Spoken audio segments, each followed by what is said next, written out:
Hello, my name is Randy Wellbaum. I'm Brad Summers. Good to greet you.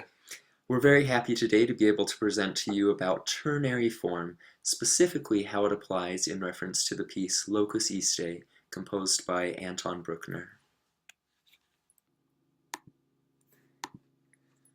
Before we continue on talking about ternary form as it applies to our specific piece, we find it very important to first establish an understanding of what simple ternary form encompasses. First and foremost, ternary form is sometimes called song form and is a three-part musical form where the first section, A, is repeated after the second section, B, ends, leaving us with a form of A, B, A, sometimes prime. It's not ever referred to as ABC form, even though that would be three-part, that would be considered through composed. It also is not considered ABB. It's very important in ternary form that we have a return back to that A section that started us off at the conclusion, sometimes with variants. It's also important to note that all of the A sections are typically in the same key, and also the ABA as it is presented is usually not found in a tonic to dominant to tonic pattern. Oftentimes you will find it in a major to major pattern, and then that goes ahead and takes place in our specific piece. And then the ABA is also sometimes found in a minuet trio minuet form, or even a scherzo trio scherzo form. And each section typically ends in the same key as it started in, with an authentic cadence to end it, and each section is also always tonally closed. In addition to simple ternary form, we also often see what's called compound ternary form. Compound ternary form is very similar to simple ternary form, with the only fundamental difference being that each section, A, B, A prime, will have its own definitive two sections, making each section its own sort of binary form. It's this very compound ternary form that we see applied in our piece, Locus Iste by Anton Bruckner. Just a little background about the piece before we take a listen to it. Locus Iste translates to mean, in English, this place. It is a sacred song that was composed for the dedication of a local church, of which Anton Bruckner was the cathedral organist. This particular church was the Votivkapelle, or the votive chapel, at the new cathedral in Linz, Austria.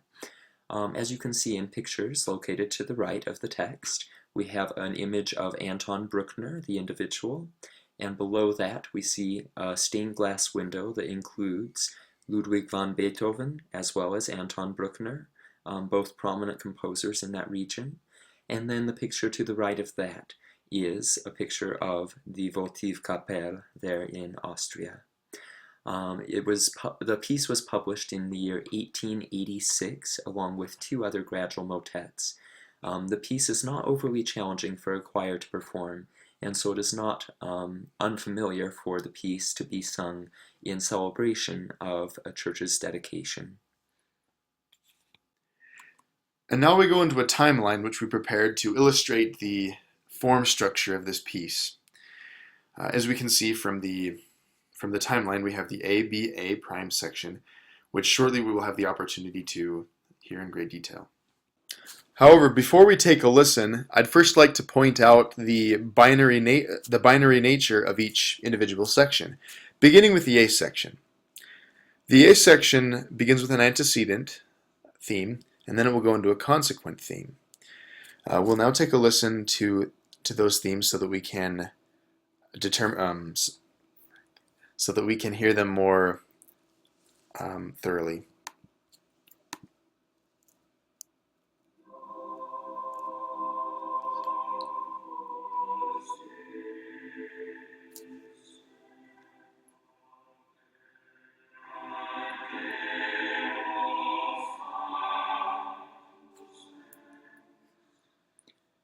We now transition into the consequent of that phrase.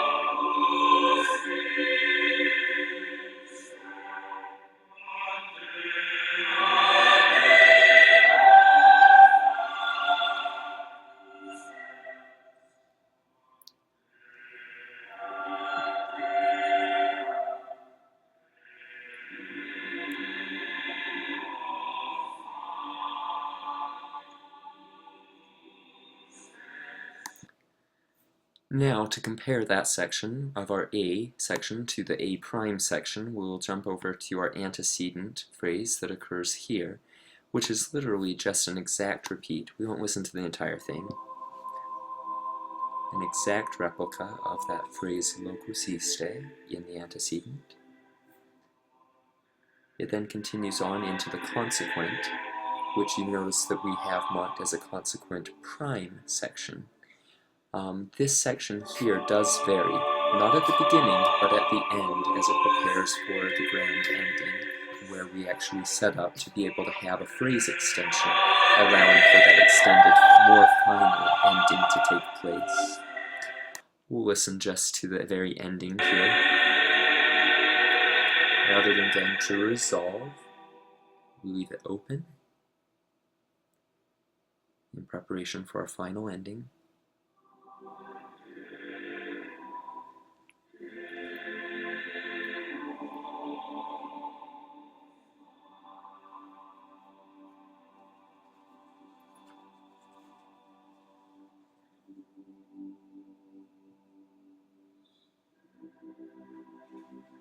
Ending with an imperfect authentic cadence going from 5 to 1.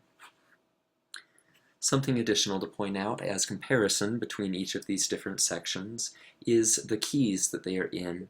We have our A sections both occurring in the same key, A and A prime. Those take place in the key of C major. As we had mentioned earlier, the B section normally is in a different key. In this particular instance, that key is the key of G minor.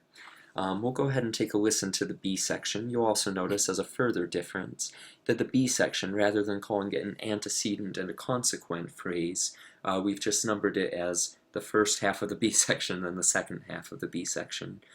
These two phrases, they still are cohesive with each other, but they are so different that you couldn't call them an answer to the previous phrase. It's just further new material, but still is all encompassed under the umbrella category of the B section.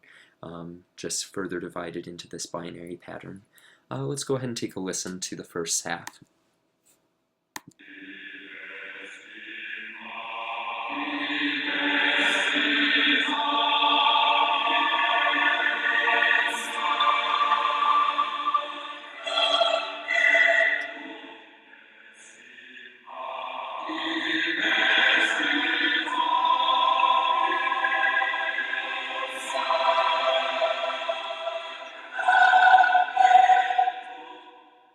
A very different feel overall as we go through this minor key and very chromatic movement.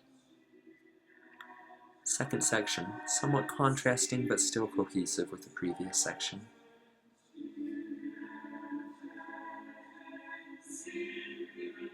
As we analyze this portion of the piece, we notice that it felt very transitional, and ultimately the B section's role is to once again transition and lead into the return of that A section. As we approach the antecedent, and those final important words, locus iste.